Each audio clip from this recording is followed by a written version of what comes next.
Woods are safe, guys only need to walk in a straight line for 24 hours. XDD absolutely, unequivocally, confirmed for never leaving the big city. Commando here, I grew up and still live in the Ozark South. This isn't the rolling green fields and picturesque farms South, but the cold mountains and deep hollers South. I've shot, hunted, fished, and hiked since I was 5 years old. There's enough of my blood in these hills to call them blood relatives, and I'll tell you one thing.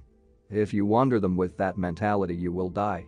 It's already bad enough that most people are woefully unprepared to practice even basic land nay, let alone tracking or advanced survival. Each year there are quite a few instances of some stupid hippie or yuppie getting lost in the woods, and instead of staying put they throw their hands up in the air and say how hard could it be? And try to get out. Some make it, but every year there are many people who simply disappear due to their own incompetence. The farther you go from civilization, the more dangerous it becomes. The animals are larger and may not have developed a fear of humans. Navigation is far more difficult, you have to rely on logging surveys or grainy aerial photography, and help can be hours away if you even have phone reception. The problem is magnified if you head out west where there are even fewer people. Help is multiple hours away instead of a couple. If you try to tackle the big show and get flown or boated into the backcountry of Alaska, Montana, Idaho, Canada, help is measured in days. And that is even if you can get satellites overhead for sat phone coverage. This is to speak nothing of the animals that live out there or the other things that are way out in the wilderness. Pick related, the mountain range where I hunt here in Oklahoma. My family is from Arkansas, down in the Ouachita Mountains. The range itself extends from western Arkansas over into eastern Oklahoma. The whole damn range is one tangled mess of pine barren, rich red soil, and rocky cliffs. There is next to no law in most of this area, and people generally look after their own by means of guns. This is how it is throughout most of the rural South, not the low-lex deer ethnic small towns near big cities. People don't trust outsiders, and how are they to know you're not a fucking drug smuggler? If you don't know your shit, or keep your ducks in a row as the saying goes, you can easily get flicked on a simple flat tire and be stranded hours until a tow truck makes its way down. So let's say you're some yuppie who just bought a deer rifle, or if you're a hoplophobic faggot want to engage in nature photography, and you decide to head out to the remotest place you can find, gotta see that real nature man. So now you're 3 hours on the highway from the nearest actual city, an hour and a half on old logging roads back in the forest from a small town, and you have no cell reception. You're in the middle of an old logging preserve turned game preserve or something to that effect, thousands of acres crisscrossed with 100-year-old logging roads, some of which are overgrown, and some which are occasionally, read once or twice a season, traveled. You are now effectively 5 hours by fucking car from the nearest hospital, with no cell reception, and in an area that's only really traveled by the occasional forester, hunter, during the 2-week deer season, or wildlife biologist. Congratulations, you're now in the actual fucking woods. There are honest-to-God black bear out there, 500 pounds wild boar, and occasionally red wolves and many mountain lions. If a piece of land can support all of these predators, some above 500 ibs, undisturbed by people, it begs the question, what other large things are out there? I'm just going to go ahead and say this as well. Most skeptics, and hikers for that matter, never really go into the actual wilderness. They go to state parks, well-manicured trails, or at best hunting leases. All of these places are well-traveled by people, and animals are shit scared of people with good reason. 50 years ago my grandfather could go hunting wearing whatever the fuck he wanted, wherever the fuck he wanted, and the animals really didn't give a shit as long as he was decently quiet. Now, however, animals that live close to people have gotten much smarter and learn to recognize patterns, colors, and scents related to the presence of people. As such, people who hunt in popular areas deck themselves out in expensive full-body camo suits and scent-blocking spray, shampoo, and soap. If Sasquatch exists, it's going to be on the same level as a mountain lion. It would be an apex predator. If you've hunted mountain lion or been stalked by one, you know they know how to stay fucking invisible to the human eye unless they decide to attack you straight away, highly unlikely, or they are so hungry they're hunting something else and don't give a single fuck you're there. I've hunted bear in Alaska wearing a fucking tracksuit. They just didn't give a fuck because they didn't know what the fuck I was. Near my hometown, it's hard to even see boar during the day because they know that's when people are active. If Sasquatch are real, and most actual hill folk sure as shit believe in him, you don't think he'd walk right out in front of a fucking tour bus now, do you? If it's real, it's a kicking animal and thus behaves like one. To actually find this nigga, you have to engage in Jane Goodall levels of research. Spend months and months in a single area searching.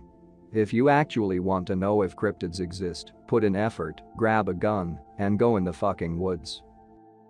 Essentially you need the following things: shelter, food, protection. Shelter is self-explanatory, a small tent or a hammock with a bug net. Food is also self-explanatory, enough water for your stay. A filter is also great in case you get lost, and enough food for your stay with enough to spare. When I go out I usually bring tinned meat and some bread, because that's easier to get up in a tree in a small bear bag. For me, the classic is Spam and some dark bread. Both are calorie dense but relatively healthy. You get fats and protein to sustain yourself from the Spam, and complex carbohydrates from the dark bread to keep your energy up all day. Nuts and beef jerky make great snacks for the same reason: fats, protein and healthy carbs. Also, it's best not to have to cook your food, as they say, gives away your position to animals and people alike, and b, it attracts the greedy forest nigger coyotes and other animals retards feed. Suburbanites feed fucking black bears because they're so cute. XD, carry a map of your area and a compass if you're new. Never go too far from your parking spot if you're a new woodsman, and mark your trail on your map. Stay calm at all times, and for the love of God never go in a woods alone. Going alone on a manicured trail is one thing, but it's entirely different if the only person who knows the general area you're in is your family and the gas station guy 2 hours away. Tell people where you're going and stick to your plan. Night vision and tactical gadgets are completely worthless. They will fail and are of absolutely no use to anyone except in extremely limited circumstances.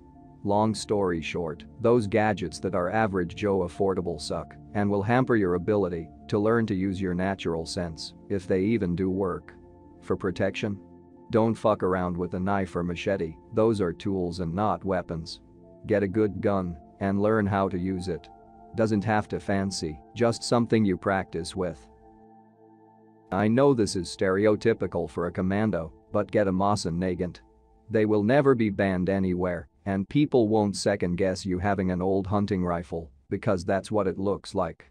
The ammo is cheap, it's accurate enough. If you do your part, most people don't train enough and blame the rifle, and it will drop any animal on the North American continent. I hunt with an Alaska pattern rifle down south because 7.62x39 performs just like 30/30ths. Imagine grandpa's old lever action, and it'll drop anything in the south while providing quick follow-up shots. As for the woods, it all depends where you go. A favorite deer hunting spot of mine is a river bottom between 3 farms, close enough where it's only 40 minutes from my house and well-traveled enough that I feel completely safe there. However, it's a shitty fucking swamp, so people don't hunt there, and I get the deer to myself. My favorite Innawoods places are much more remote and as such are a lot more dangerous. I was stranded overnight once while boar hunting because my bro's car died. We had to wait until someone traveling down the valley saw the fire burning and rolled up, fully armed, to see what was going on. They were worried we were drug runners, but after a tense discussion and standoff, decided we were okay and jumped our car for us. That same bro and I have been followed by a hill person in the same area. He never came close to us, but shadowed us all day. He never was able to get eyes on us, as we ended up sitting about 30 yards in the tree line and waiting, after seeing some birds fly up a few hundred yards behind us. We never saw him, but found his fresh cigarette butts in our tracks. Honestly, from some of the shit I've seen in the woods, your biggest threats are people. That isn't to say there aren't other things in the forest, from experience I know there are. Just keep a low profile, learn your stalking skills, you may run into something spooky, or not. Where's the best/spookiest woods in Oklahoma? Kiamichi Mountains hands down, anywhere southeast of Lake Eufaula. From there south to Texas, east to Arkansas, southeast to Louisiana. That whole area is one sparsely populated thicket. It's like the Pine Barrens mixed with the Smoky Mountains. Tons of old-growth pine, mountains, and deep valleys. If I recall correctly, the area has the highest per capita sightings of Sasquatch in the lower 48. Basically anywhere east of Tulsa/McAllister is known as green country. It's nothing like the stereotypical Oklahoma plains which are located out west. Green country is essentially an extension of the Ozark Plateau and looks exactly the same. During the 1800s, most western Arkansas families ranged over the border into the unincorporated Indian Territory, Oklahoma, and ranged into the Kiamichi and Winding Stair Mountains, part of the Ouachita Range. My family was no different. The forests are idyllically beautiful during the day, light shafts bursting through the trees and deep green everywhere. In the few open fields there are tons of wildflowers, and to be honest it's one of the most beautiful places in the country. The rivers are pretty clear, so it makes for great fishing hiking. However, at night, shit gets fucking nuts. It's pitch black, because of the canopy, and visibility is zip. As previously mentioned, you're generally alone out there, and there is a ton of public land. All in all, it makes for great days hiking and hunting and long, cold, paranoid nights. If you enjoyed this video, don't forget to subscribe.